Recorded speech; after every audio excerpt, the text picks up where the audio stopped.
নমস্কার বন্ধুরা, আমার চ্যানেলে সবাইকে স্বাগত। তো শুভ সকাল। এখন ঘড়িতে 3:30। তো ভোরে যেতে হবে, তাই সকাল সকাল রান্না করতে হয়। তো 6টার মধ্যে ওখানে অফিসে পৌঁছাতে হয়।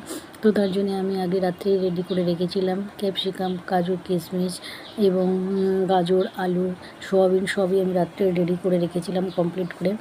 তো এই সকালবেলা উঠে এগুলো সব আমি একসাথে আলাদা আলাদা করে ভাজলাম না, একসাথে কড়াইতে একটু ঘি দিয়ে ভেজে নিচ্ছি। টোটালটাই পুরো ভেজে নিচ্ছি। এবার নেওয়ার পর একটি কড়াইতে আমি একটুখানি তেজপাতা, আদা কুচি, তেজপাতা, লঙ্কা এবং একটু গরম মশলা কুচি থেতো করে নিয়েছি। নিয়ে এটাকে কড়াইতে দিয়ে আমি সবজিগুলোকে ভালো করে নাড়াচাড়া করে এবার ওর মধ্যে আমি এই রাইসটা দিয়ে দেবো।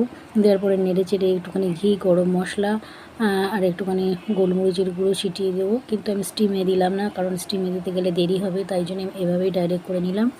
তো বন্ধুরা, আমার ভিডিওটি কেমন লাগছে, ভালো লাগলে লাইক করবেন, কমেন্ট করবেন, শেয়ার করবেন এবং প্লিজ সাবস্ক্রাইব করবেন।